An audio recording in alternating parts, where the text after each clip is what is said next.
श्रीरामचंद्रा करुणा समुद्रा ध्यातो तुझी राजस योग मुद्रा नेत्री नये रे तुझ वीण निद्रा कै भेट शिबा मजला सुभद्रा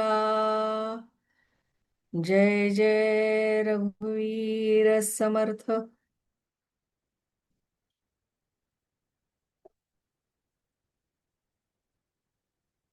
नमस्कार.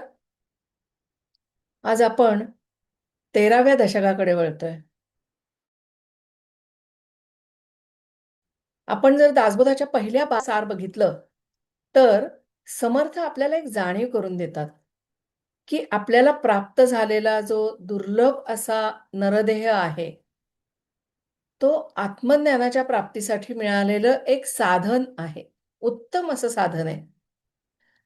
आत्मस्वरूपाची ओळख हेच खरं देवदर्शन आणि त्यातून शाश्वत समाधानाची प्राप्ती होते. शाश्वत समाधान.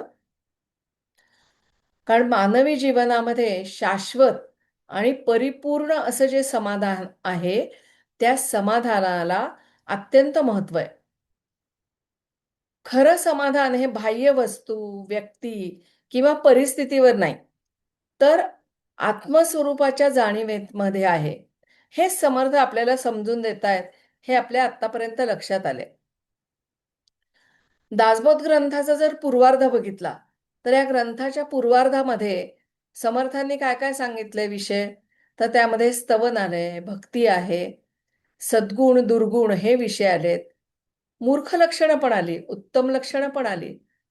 पण याशिवाय विवेक, वैराग्य, प्रयत्न तसंच उपासना अशा अनेक विषयांच्या माध्यमातनं त्यांनी साधकाची मानसिक आणि नैतिक तयारी करून घेतली आहे. हे जे सगळे विषय आहेत ते सगळे विषय साधकाचं अंतःकरण शुद्ध करून त्याला आत्मज्ञानासाठी प्राप्त बनवणार आहेत. आता समर्थ एक एक संकल्पना स्पष्ट करत जातात आणि या संकल्पना स्पष्ट करत असताना समर्थ आपलं लक्ष सूक्ष्म आणि तात्विक विचारांकडे वळवतात. दासबोधाचा जर उत्तरार्ध बघितला तर समर्थ आत्मा, अंतरात्मा, जीवात्मा, ब्रह्म या सगळ्या तत्वांचा सूक्ष्म विचार करताना दिसतात. आपल्या शरीरामध्ये वास करणारा जो अंतरात्मा आहे तो काय कार्य करतो, तर तो सगळ्या व्यवहारांना चालना देतो. या देहाकडनं सगळ्या क्रिया करवून घेत असतो. बरं, हे सगळं करत असताना तो स्वरूपता अलिप्त असतो. तो कधीच बंधनात अडकत नाही. म्हणजे जसं आकाशाला धूर किंवा धूळ चिकटत नाही ना, किंवा सूर्याला ढग स्पर्श करू शकत नाहीत. तसंच आत्मा हा सगळ्यापासून अलिप्त असतो. पण जीवाला मात्र आपल्या खऱ्या स्वरूपाचा विसर पडतो आणि हा विसर पडल्यामुळे तो देहालाच मी मानतो आणि अर्थातच सुखदुःखाच्या फेऱ्यामध्ये अडकतो. त्याला काय वाटतं, मी सुखी आहे, मी दुःखी आहे, मी कर्ता आहे, असंच जीवाला वाटत राहतं ना. पण आत्मा आत्मा मात्र सगळ्याचा साक्षी आहे. आणि म्हणूनच समर्थांनी या समासात काय म्हटलंय, तर देह अनित्य, आत्मा नित्य, हाची विवेक नित्यानित्य. थोडक्यात आत्मतत्व अविद्येमध्ये अडकत नाही, पण आत्मस्वरूपाचा विसर पडलेला जीव स्वतःला देह मानून अविद्येच्या बंधनात अडकतो. हे लक्षात घेणं महत्वाचं आहे. आणि म्हणूनच आत्मपरीक्षण, आत्मचिंतन आणि विवेक या सगळ्याला या साधनेमध्ये अतिशय महत्व आहे. आपण हे बघत चाललोय. विवेक, वैराग्य हा विचार आपण मागच्या दशकामध्ये बघितला. आत्मस्वरूपाचा विचार जसजसा आपला दृढ होत जातो ना, तसं आपल्या वर्तनामध्ये सकारात्मक बदल होत जातो. म्हणजे हाच बदल अपेक्षित आहे. देहाविषयीचा व्यर्थ अभिमान आपला कमी होत जातो आणि मनुष्य अर्थातच शाश्वत समाधानाच्या दिशेने वाटचाल करायला लागतो. आत्मानात्म विवेक हा या प्रवासाचा पहिला आणि महत्वाचा टप्पा आहे. मी कोण? किंवा जे मी नाही ते काय आहे? या प्रश्नांचा उलगडा समर्थ आपल्याला या ठिकाणी करून देतात. या दशकामधला आज जो आपण समास बघणार आहोत, तर हा जो समास आहे, तो आत्मस्वरूपाचा शोध घेतो. तसंच जीवात्म्याने नेमकं कशाचं चिंतन करायचं, याचं पण मार्गदर्शन समर्थ आपल्याला यामध्ये करतात. आता या पहिल्या समासाकडे वळण्यापूर्वी या दशकाचं जे नाव आहे, नामरूप, हे जे शीर्षक आहे, त्याविषयी थोडंसं चिंतन करूया. खरं तर संपूर्ण दशक बघितल्यानंतर हे शीर्षक का समर्पक वाटतं, याचा आपल्याला उलगडा होणार आहे. पण आता थोडंसं आपण त्याच्यावर नजर फिरवूया. या दशकाला नामरूप हे नाव देण्यामागचा हेतू समर्थांचा अतिशय सूक्ष्म आहे. सामान्य मनुष्य नाम आणि रूप याच विश्वात अडकलेला असतो. बघा, आपण आपलंही उदाहरण बघा. या सगळ्या गोष्टींमध्ये अडकलोय. आपल्याला दिसणारं जग, त्यातली नाती, त्या ठिकाणी आढळणाऱ्या वस्तू, व्यक्ती, इतकंच काय मान-अपमान, सुख-दुःख हेच अंतिम सत्य असं आपल्याला वाटतं ना?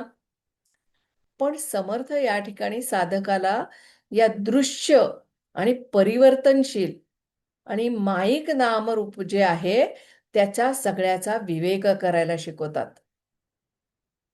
जे दिसतंय ते सगळं नाशिवंत आहे. हे आपल्या लक्षात आलंय आता. शब्द तरी कळलेत. पण या सगळ्यामागे एक नित्य निराकार चैतन्य स्वरूप तत्व कार्यरत असतं. आणि ही जाणीव जागृत करणं हा या दशकाचा मुख्य उद्देश आहे. साधकाला नामरूपाच्या पलीकडे आत्मतत्वाची अनुभूती करून देणं हाच यामागचा मुख्य हेतू आहे. थोडक्यात विवेकाच्या साहाय्याने मायेतून आत्मज्ञानाकडे नेणं हा या दशकाचा गाभा आहे, हे लक्षात घ्या. म्हणजे आपल्याला हा 10 समासांचा प्रवास कुठे घेऊन जाणार हे लक्षात घ्या. नामरूपाकडून स्वरूपाकडे जाण्याचा प्रवास या दशकामध्ये निश्चित घडणार आहे. त्यामुळे विषय जरी क्लिष्ट वाटला, तरी आपण त्यातल्या त्यात जरा सहज सोपा करण्याचा प्रयत्न करून या सगळ्या गोष्टी समर्थ या संकल्पना कशा स्पष्ट करतात, हे बघायचा प्रयत्न करूया. आता या शाश्वत तत्वाचा शोध घ्यायचा, तर त्यासाठी आत्मानात्मविवेक महत्वाचा. म्हणजे काय? आत्मा काय? अनात्मा काय? नित्य काय? अनित्य काय? याचा विवेक करून रूपात्मक जगाचं जे खरं स्वरूप आहे, ते जाणणं. त्यामागील आत्मतत्वाची ओळख करून घेणं, हा सगळा या विचारांचा पाया आहे. आता जर तुम्ही हंसराज स्वामी यांचा संकेत कुबडी हा ग्रंथ बघितला असेल, तर या दशकाचं त्यांनी अतिशय सुंदर वर्णन केलंय. आणि जर हा ग्रंथ बघितला नसेल तर आवर्जून बघा. अतिशय थोडक्यात त्यांनी दासबोधाचं विवरण केलेलं आहे. प्रत्येक समास काय सांगतो, दशक काय सांगतो, अतिशय सुंदर वर्णन या ग्रंथामध्ये आलेलं आहे. संकेत कुबडी हा ग्रंथ. त्यामध्ये त्यांनी ह्या दशकाबद्दल काय सांगितलंय? आता 13वा अतिसुंदर जो का साधकांचे हेर विदेह स्थिती तत्पर होऊन ऐका श्रीराम. अतिशय मार्मिक शब्दात त्यांनी वर्णन केले. काय म्हणतात? तर हा दशक साधकांचं माहेर आहे. किती छान उपमा दिली आहे बघा. आता माहेर म्हटल्यानंतर आपल्या महिलांचे लगेच कान टवकारतात. म्हणजे इथे ही उपमा काय आहे, जसं माहेरी गेल्यानंतर आपल्याला आपलेपणा वाटतो. विश्रांती मिळते. आपण आपल्या भाषेत बोलायचं तर आपण एकदम रिलॅक्स होऊन जातो. एक आधार मिळतो त्या ठिकाणी. तसंच आत्मज्ञानाची तळमळ असणारा हा जो साधक आहे, त्याला या ठिकाणी आपलेपणा वाटतो. इथे त्याला आत्मस्वरूपाचा मार्ग सापडतो. पण केव्हा? तर त्यांनी हा दशक अत्यंत सावधपणे ऐकला तर. हे महत्वाचे आहे हा. साधकाचं माहेर हा शब्द खूप अर्थपूर्ण आहे. कारण या ठिकाणी साधकाचा प्रवास बाह्य जगापासून मुखतेकडे वळतो. आपणही अंतर्मुख होणं आवश्यक आहे.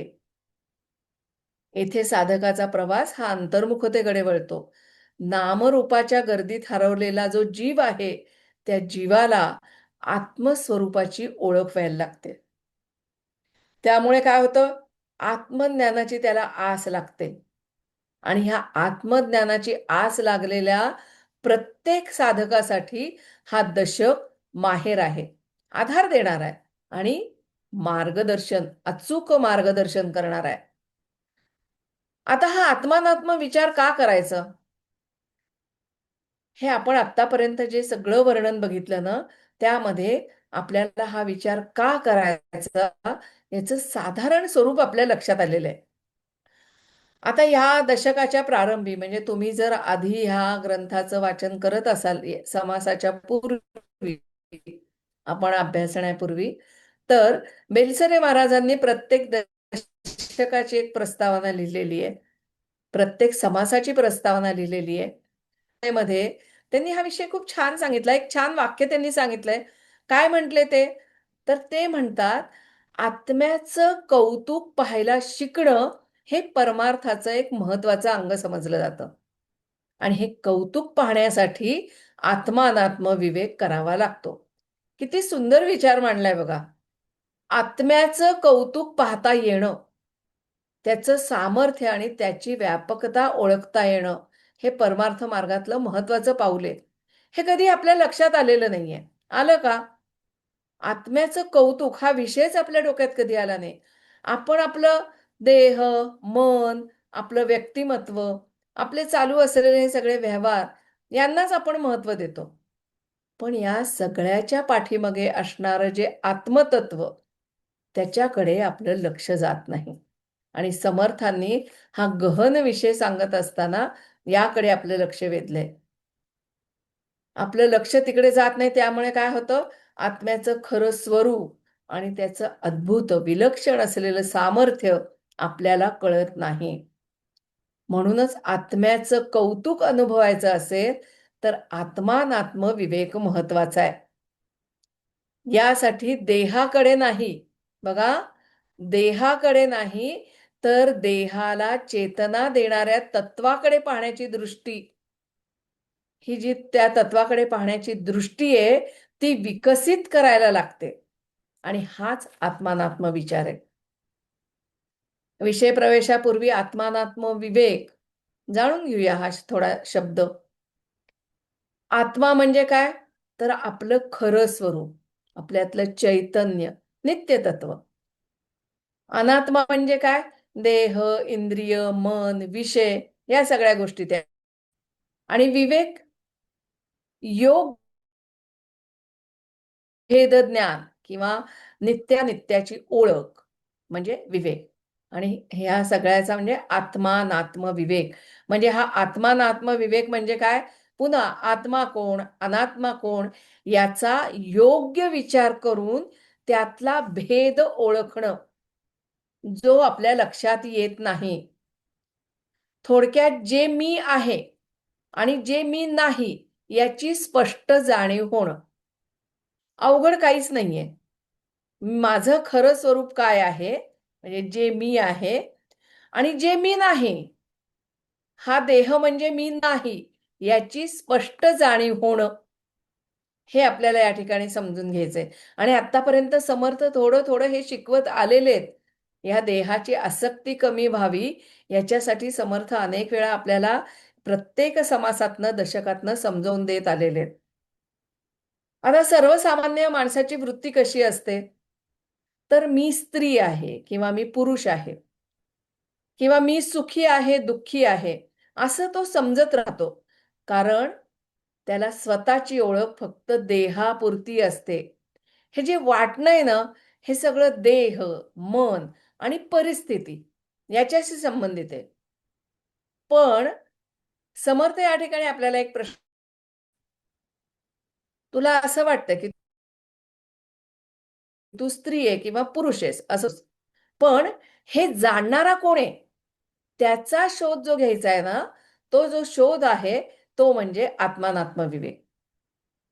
यामध्ये समर्थ जो विवेक सांगतात ती केवळ माहिती नाही किंवा ते केवळ तत्वज्ञान नाही. पहिलीच ओवी काय आहे?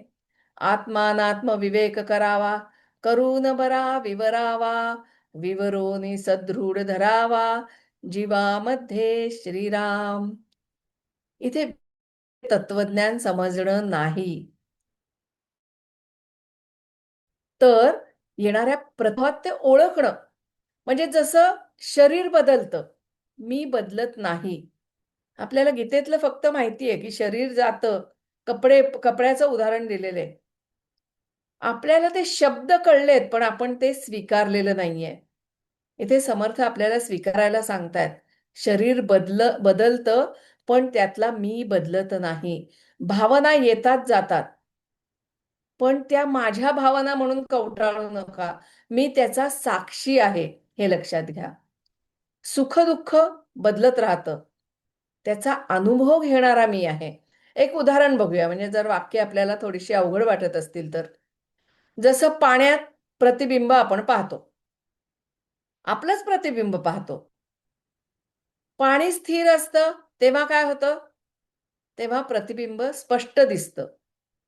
पण पाण्यात तरंग उमटले की प्रतिबिंब नीट दिसतं का? नाही दिसत. भंगल्यासारखं दिसतं. पण मूळ आपण अभंगच असतो ना. म्हणजे आपला जो देह आहे त्याला कुठे काही तडा गेलेला नसतो. पाण्यातल्या प्रतिबिंबाला छेद गेलेला असतो. आरशाचं उदाहरण बघा. आरसा धुळीने माखलाय. तो धुळीने माखला असेल, तर आपलं प्रतिबिंब त्यामध्ये अस्पष्ट दिसतं. म्हणून आपली मूळ प्रतिमा अस्पष्ट आहे का? आपण आहे तसेच आहोत ना. म्हणजे खरं तर हे शंकराचार्यांनी जे अद्वैत तत्वज्ञान सांगितलं त्यामध्ये बिंब आणि प्रतिबिंब ह्या संकल्पना आलेल्या आहेत आणि या संकल्पना अध्यात्माचा गाभा मानल्या जातात. यामध्ये प्रतिबिंब म्हणजे दृश्य जगत आणि बिंब म्हणजे मूळ परब्रह्म. आता हे मूळ परब्रह्म हे शाश्वत आहे. बिंब आहे आणि आत्मा किंवा जीव हे त्या बिंबाचं प्रतिबिंब आहे. विवेकाच्या आधाराने हे जाणून घेणं, दोघांची गल्लत न करणं म्हणजे विवेक. आपण मागच्या दशकात देखील विवेकाचा अर्थ जाणून घेतलेला आहे. पुन्हा आपण ह्या संकल्पना नीट समजून घेतोय. कारण कुठेतरी शंका आहेत, कुठेतरी प्रश्न आहेत. समर्थ हा आत्मानात्म विवेक करून आत्मस्वरूप जाणून घेण्याचा विचार या ठिकाणी मांडतात. पण या आत्मज्ञानाचा मोठा अडथळा कुठला हे आपण सगळे जाणतो आणि तो अडथळा आहे तो म्हणजे देह. आणि ह्या देहबुद्धीपासून आपल्याला लांब जायचंय. आणि त्याच्याच दृष्टिकोनातनं समर्थ या समासामध्ये आपल्याला देह आणि आत्मा याचा स्पष्ट भेद करून देतात. आत्मा म्हणजे काय? तर शरीरातलं मूळ चैतन्य. मुद्दाम काही विषय आपण परत-परत बघूया. कारण कसं होतं पुढची वाक्य आली की मागची लक्षात राहत नाहीत. शरीरातलं मूळ चैतन्य, आपलं शरीर जिवंत दिसतं, हालचाल करतं, बोलतं, ऐकतं, विचार करतं, चिंतन करतं, चिंता देखील करतं. या सगळ्याचं मुख्य कारण काय? आत्मा. हे सगळं वर्णन वाचत असताना मला केनोपनिषदाची आठवण आली. केनोपनिषदामध्ये काय सांगितलंय? डोळ्याचा डोळा, कानाचा कान, हा गूढ आध्यात्मिक विचार या उपनिषदामध्ये मांडलाय. यामधून म्हणजे ह्या सगळ्या उपनिषदांमधनं गुरु-शिष्य संवाद आहे. तर यामधनं गुरु शिष्याला समजावतात, की कान, डोळा किंवा मन या सगळ्या इंद्रियांमध्ये जी ऐकण्याची किंवा बघण्याची, विचार करण्याची जी शक्ती आहे, ती त्याची स्वतःची नाही, तर त्यामागे एक परमचैतन्य कार्यरत आहे आणि हे परमचैतन्य नित्य आणि शाश्वत आहे. आता अनात्मा म्हणजे काय हे आपण बघितलं. यामध्ये येणारं जग, शरीर, इंद्रिय किंवा मन, प्राण ह्या सगळ्या गोष्टी टिकणाऱ्या नाहीत.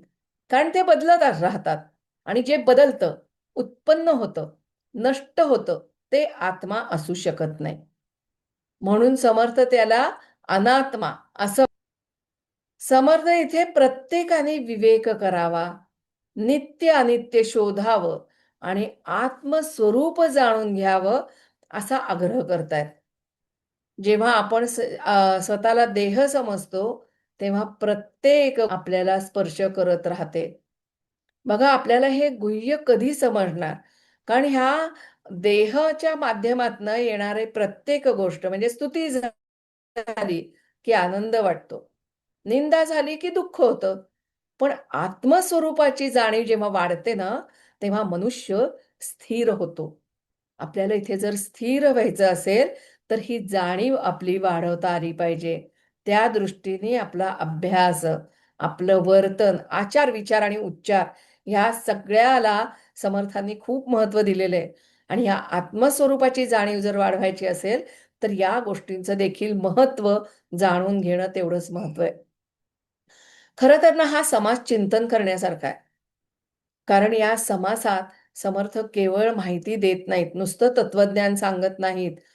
म्हणजे हा माहितीचा समास नाही, तर अनुभवायचा आहे.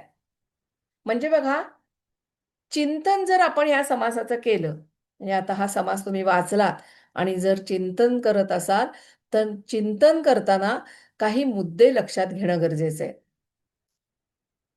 समर्थ नेमकं कशाचं वर्णन करतायत? आत्मा सांगतायत का जीवात्म्याचं वर्णन करतायत?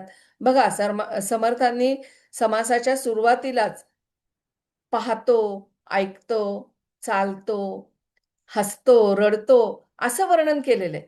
बरोबर ना? पण शुद्ध आत्म्याचा विचार केला, तर शुद्ध आत्मा अकर्ता आहे, साक्षी आहे. मग हे वर्णन कुणाचं? होय का? मग चिंतन केलं की लक्षात येतं, की समर्थ आधी देहाला चेतना देणारं, ही जीवात्म्याची ओळख करून देतात. विवेक पुढे सूक्ष्म होत जातो. पुढच्या समासांमध्ये हा विचार अतिशय सूक्ष्म होतं. आता या ओव्यांमध्ये तोची आत्मा याची पुनरुक्ती येते. ती काय येते? बघा 8 ते 20 या जर ओव्या आपण बघितल्या, तर या प्रत्येक ओवीच्या शेवटी तोची आत्मा असं म्हटलंय. समर्थांची ही केवळ काव्यरचना नाहीये हे लक्षात घ्या. बघा आपलं लक्ष नेहमी क्रियेकडे असतं, कर्त्याकडे कधी जात नाही. आपण म्हणतो मी पाहिलं, मी ऐकलं, बरोबर ना? समर्थ इथे मला विचारतात, मी कोण आहे? हा संपूर्ण समास या प्रश्नाभोवती फिरतो. अजून एक मुद्दा लक्षात येतो. इथे समर्थ आत्म्याची व्याख्या देत नाहीत बघा. आत्म्याची व्याख्या नाही आली आहे. कारण त्यांना हे माहिती आहे, की याला अजून पाहणारा कोण हे कळलेलं नाहीये. त्यामुळे इथे आत्ता त्याला ब्रह्म सांगून उपयोग नाही हे ते जाणतात. या समासातली प्रत्येक ओवी चिंतनीय आहे. जड तितुके अनित्य आणि सूक्ष्म तितुके नित्य. इथे समर्थ फक्त देहापुरतं बोलत नाहीत, तर एक सार्वत्रिक नियम सांगतात हं. जे दिसतं, बदलतं, नष्ट होतं ते अनित्य हे आपल्या लक्षात आलंय. पण पुन्हा एकदा ते सांगतात आणि जे सगळ्या बदलांना जाणतं ते नित्य. हा समाज जर नीट बघितला ना, तर देहातील सगळ्या व्यवहारांना चेतना देणारं तत्व कोणतं? या प्रश्नाचं उत्तर शोधणं म्हणजे आत्मानात्म विवेकाची सुरुवात आहे. आत्मा सगळ्या अनुभवांचा आधार आहे. हे वास्तव असलं तरीही अज्ञानामुळे मनुष्य आत्म्याला विसरून देह आणि विषयामध्येच रमतो. पण आत्मानात्म विवेक या भ्रमातून बाहेर काढायला आपल्याला मदत करतो. बघा जे विषय किंवा जो विचार, आत्मज्ञान किंवा स्वस्वरूप जाणणे हे विषय आपण टाळतो. म्हणजे समर्थांनी व्यवहारातली जी शिकवण दिली ते समास आम्हाला जवळचे वाटतात. ते जास्त बघूया, ते जाणून घेऊया, प्रपंचाबद्दल काय सांगतात ते ऐकूया, हे आम्हाला जास्त आवडतं. मला व्यवहारामध्ये समर्थ काय मार्गदर्शन करतात हे जाणून घ्यायला मला आवडतं. पण व्यवहारातली शिकवण जेव्हा समर्थ देत असतात, त्याचबरोबर ही शिकवण तुला परमार्थाकडे कशी घेऊन जाणारी आहे, हे पण आपल्याला सांगतात. हे जग सत्य नाही, हा देह सत्य नाही, हे आपल्याला वारंवार सांगतात. बघा, व्यावहारिक शिकवण देताना देखील त्यांनी हा विचार सोडलेला नाहीये. आणि जोपर्यंत मनुष्य नामरूपात्मक जगाला सत्य मानतो, तोपर्यंत तो अज्ञानातच जगत राहतो. म्हणून समर्थ आधी अनात्म्याचं स्वरूप स्पष्ट करतात. समासाचं वर्णन जर बघितलं ना, तर यामध्ये आता अनात्म्याचं वर्णन आधी त्यांनी केलंय. कारण तो जो विषय आम्हाला आधी कळणार आहे, तो सांगून आपल्याला ते तत्त्वज्ञानाकडे घेऊन जाणार आहेत. इथे विषय तत्त्वज्ञान यापेक्षा ना दृष्टी बदलण्याचा विषय. म्हणजे आपण आत्तापर्यंत देहातून आत्म्याकडे पाहत होतो. म्हणजे आत्मा माझ्यापेक्षा काहीतरी वेगळा आहे. भगवंत माझ्यापेक्षा काहीतरी वेगळा आहे. परमार्थ माझ्यापेक्षा काहीतरी वेगळा आहे. हे आम्ही त्यांना जे वेगळं काढलंय खड्यासारखं, तर ती सहजता समर्थ या ठिकाणी आणतात. म्हणजे मी एका विशिष्ट वेळेमध्येच अध्यात्म करणार, ग्रंथांचं वाचन करणार, हे तत्व जाणून घेण्याचा प्रयत्न करणार. समर्थ म्हणतात, प्रत्येक क्षण तुला ह्या सगळ्याची जाणीव असणं महत्वाचं आहे. त्यामुळे आत्तापर्यंत आपण देहातून आत्म्याकडे बघत होतो, पण या अभ्यासानंतर झालेल्या परिवर्तनानंतर हे परिवर्तन जर घडलं असेल, तर आत्म्याच्या नजरेतनं जग आणि देह याकडे पाहण्याची आपली सुरुवात होते. जीवात्मा जेव्हा आपल्या खऱ्या स्वरूपाचा शोध घ्यायला लागतो ना आणि ईश्वरी तत्वाशी एकरूप होण्याचा प्रयत्न करतो, तेव्हा क्षणभंगूर असणाऱ्या सुखाच्या पलीकडे जो आनंद आहे, त्या आनंदाची अनुभूती त्याला व्हायला लागते. एक गोष्ट लक्षात घ्या, मागे पण मी कधी याचा उल्लेख केला असण्याची शक्यता आहे, की सुख हे विषयाधीन असतं आणि आनंद हा आत्माधीन असतो. आणि इथे आपल्याला आनंद मिळवायचा आहे. आपलं काय होतं? देहाच्या माध्यमातनं सुख उपभोगायचा आपण प्रयत्न करतो. त्यामुळे सुख आलं की दुःख आहेच. पण इथे समर्थ आपल्याला आनंद उपभोगायला सांगतायत. आनंद घ्या. हा आनंद तुम्हाला मिळाला ना, तर पूर्ण समाधान तुम्हाला प्राप्त होणार आहे. बघा, सुख आणि दुःख, आनंद आणि समाधान या जोड्या आहेत. मग आता मी विचार करायचा, की मला सुख-दुःखांच्या लाटेवर स्वार व्हायचंय, का मला आनंद आणि समाधान हे प्राप्त करून घ्यायचंय?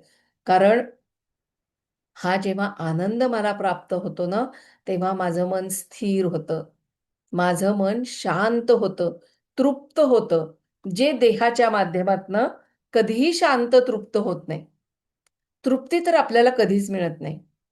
कितीही आपण मिळवलं, तरी सुद्धा आपल्याला तृप्ती प्राप्त होत नाही. पूर्ण समाधान प्राप्त होत नाही. आपण भले म्हणतो, "मी पूर्ण समाधानी आहे." पण तरीसुद्धा हे समाधान असताना एखादी नवीन गोष्ट बघितली, तर ती मला हवी, असं आपल्याला वाटतंय का? आणि असं जर वाटत असेल, तर अजूनही आम्हाला पूर्ण समाधान मिळालेलं नाही. समर्थ आपल्याला मुद्दामून आत्म्याचं महत्त्व सांगतात. तसंच देहाचं पण महत्त्व सांगतायत हं. म्हणजे त्यांनी देहाचा त्याग करा, असं सांगितलेलं नाही. त्यांनी देहाविषयीची आसक्ती कमी करा, असं सांगितलंय. इथे त्यांनी देहाचं पण महत्त्व सांगितलंय. कारण आपण पाहिलं, की देहाच्या माध्यमातनं आत्मा सगळे व्यवहार करतो. बरोबर? पण या देहातून चेतना देणारं जे तत्व आहे, ते निघून गेलं, तर शरीराचं महत्त्व संपतं ना? देहात आत्मा नसेल तर तो देह प्रेत बनतो. आत्मा नसता देहांतरी मग ते प्रेत सचराचरी. थोडक्यात एक आहे पण दुसरं नाही असं झालं तर दोन्हीही कामाला येत नाही. म्हणजे गाडीचं उदाहरण घ्या. सगळेजण कारचा अनुभव घेता. पण गाडी तिला स्वतःचं काही आहे का चेतना? त्यामध्ये गाडी चालवणारा चालक बसला. त्यांनी योग्य पद्धतीने गाडी चालवायला घेतली, गिअर टाकले, ॲक्सिलेटर किंवा ब्रेक ह्या गोष्टी जेव्हा योग्य वेळेला योग्य वापर केला, तेव्हा ती गाडी पुढे जाते ना. त्यात पेट्रोल भरलं तर गाडी जाते पुढे. पण तो चालक त्या गाडीतनं उतरला की गाडीचं काय? गाडीला काही अर्थ नाही. गाडी आहे तिथेच बसून राहणार. तिला काही हालचाल नाही, चेतना नाही, पुढे जात नाही, मागे जात नाही, उलटं बिघडतेच. पण या देहातून चेतना देणारं तत्व निघून गेलं तर शरीराचं महत्त्व संपतं नाही का? देहात आत्मा नसेल तर तो देह प्रेतवत बनतो. आत्मा नसता देहांतरी मग ते प्रेत सचराचरी. थोडक्यात एक आहे पण दुसरं नाही असं झालं तर दोन्हीही कामाला येत नाही. म्हणून आत्म्याचा देहाशी संयोग होणं हाच दोन्ही उपयोगी पडण्याचा उपाय आहे, हे लक्षात घेणं महत्त्वाचं आहे. आणि या विचारातूनच समर्थ एक महत्त्वाचा निष्कर्ष आपल्याला सांगतात. देह नाशवंत आहे पण त्याला चेतना देणारं तत्व नित्य आहे आणि याला नित्यानित्य विवेक असं म्हणतात. आणि हा विवेक केवळ बाह्य निरीक्षणाने प्राप्त होत नाही बरं का, तर त्यासाठी सूक्ष्म विचार आणि अंतर्मुख होऊन चिंतन करणं आवश्यक आहे. आपल्या देहात कार्यरत असणारं चैतन्य जीव म्हणून ओळखलं जातं, तर सर्व विश्वाला व्यापून असणारं चैतन्य ईश्वर किंवा शिव म्हणून संबोधलं जातं. या विचाराचं साधकाकडून जेव्हा सखोल चिंतन घडतं तेव्हा साधकाची दृष्टी फक्त स्वतःपुरती मर्यादित राहत नाही, तर ती विश्वात्मकतेकडे विस्तारायला लागते. मोठा फरक पडतो, मोठा बदल घडतो. हा विवेक दृढ झाला की साधकाची दृष्टी जीवापासून शिवाकडे वळते. हा महत्त्वाचा बदल त्याच्यामध्ये घडतो. एकदा का सृष्टीच्या मुळाशी पोचलं की देह आणि नामरूप यातून निर्माण झालेले भेद नष्ट होतात आणि मूळ तत्वाच्या ठिकाणी केवळ चैतन्याचा अनुभव उरतो. म्हणूनच ब्रह्मापासून मुंगीपर्यंत दिसणाऱ्या प्रत्येक अस्तित्वाकडे विवेकाच्या दृष्टीने पाहणं आवश्यक आहे. जे नाशवंत आहे ते अनित्य आणि जे सूक्ष्म सर्व अनुभवांचं अधिष्ठान ते नित्य. हाच आत्मानात्म विवेकाचा पाया आहे, हे लक्षात घ्या. दशक 13 यातला पहिल्या समासामध्ये समर्थ साधकाला आत्मज्ञानाच्या प्रवेशद्वाराशी आणून सोडतात. यामधला आत्मा आणि अनात्मा यांचा विवेक हा केवळ तात्विक विचार नाही, तर आपल्या खऱ्या स्वरूपाची ओळख करून देणारा हा विचार आहे, हे लक्षात घ्या. यासाठी समर्थ नित्यानित्य विवेक आपल्याला सांगतात. पण हा विवेक केवळ शब्दांचा किंवा बुद्धीचा नाही आहे बरं का. यासाठी सारासार विवेकाची आवश्यकता आहे. नेमकं शाश्वत काय आणि क्षणभंगूर काय याचं सातत्याने चिंतन केलं तरच साधकाची दृष्टी नामरूपाच्या पलीकडे असणाऱ्या आत्मतत्वाकडे वळतं. आता इतकं तत्वज्ञान ऐकल्यानंतर हा समास आपल्याला निवृत्ती मार्गाकडे घेऊन जातोय का काय असं वाटायला लागलं असेल ना. पण इथेही प्रपंच परमार्थाची सांगड समर्थांनी घातली बरं का. शरीर, मन, बुद्धी, अहंकार या गोष्टी अनात्म म्हणजे नश्वर आहेत हे समजल्यावर प्रपंचातल्या सुखदुःखांचा अतिरेकी ताण आपोआप कमी होतो. परमार्थात अनासक्त वृत्ती महत्वाची आहे. आणि मी देह नसून आत्मा आहे ही जाणीव म्हणजे परमार्थ हे एकदा जाणलं की संसारात राहूनही व्यक्ती अनासक्त राहू शकते. फक्त त्या दृष्टीने वाटचाल करणं महत्वाचे. विवेकामुळे प्रपंचात मिळणारं यश अपयश, होणारा लाभ हानी किंवा मान अपमान या सगळ्या स्थितीत त्याचं मन विचलित होत नाही. थोडक्यात आत्मानात्म विवेक स्वरूपाची ओळखच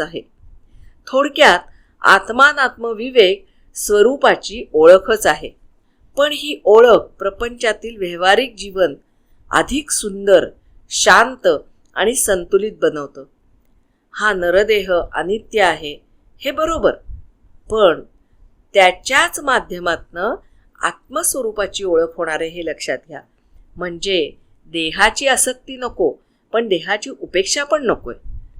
देहाचा उपयोग परमार्थासाठी करणं हा समर्थांनी दाखवलेला मार्ग आहे. म्हणजे प्रपंच देहाच्या आधाराने करायचा, पण आत्मतत्वाशी अखंड अनुसंधान ठेवायचं. हे या समासाचं मर्म आहे. या दोन्हीतला भेद आणि परस्पर संबंध समजला की जीवनाकडे पाहण्याची दृष्टीच बदलून जाते. समर्थ या समासाचा गाभा नेमक्या शब्दात व्यक्त करतात. देह अनित्य, आत्मा नित्य, हाची विवेक नित्यानित्य, असं त्यांनी सांगितलंय. समर्थ या ठिकाणी साधकाला आत्मदर्शनाच्या दिशेने पाहण्याची दृष्टी देतात. आपण देह नसून देहाला चेतना देणारे चैतन्य आहोत ही जाणीव साधकामध्ये निर्माण करणं हा या समासाचा हेतू आहे. आत्मानात्म विवेक हा समास या वाटचालीचा प्रारंभ आहे. पुढे समर्थ या विवेकाला अधिक सूक्ष्म बनवतात. सारासार विचार, आत्मचिंतन आणि आत्मज्ञानाच्या दिशेने साधकाची वाटचाल घडवून आणतात. देह आणि जग नाशवंत आहे, पण या सगळ्याला चेतना देणारं आत्मतत्व हे नित्य आहे. हे जाणून या नित्य तत्वाची अनुभूती घेण्यासाठी सारासार विवेक करणं आवश्यक आहे. आणि हेच सूत्र पुढच्या समासामध्ये समर्थ आपल्याला गुंफून देत आहेत. ते जाणण्यासाठी आपण पुढच्या वेळेला सारासार निरूपण हा समास बघूया. आत्ता इथेच थांबते. जय जय रघुवीर समर्थ.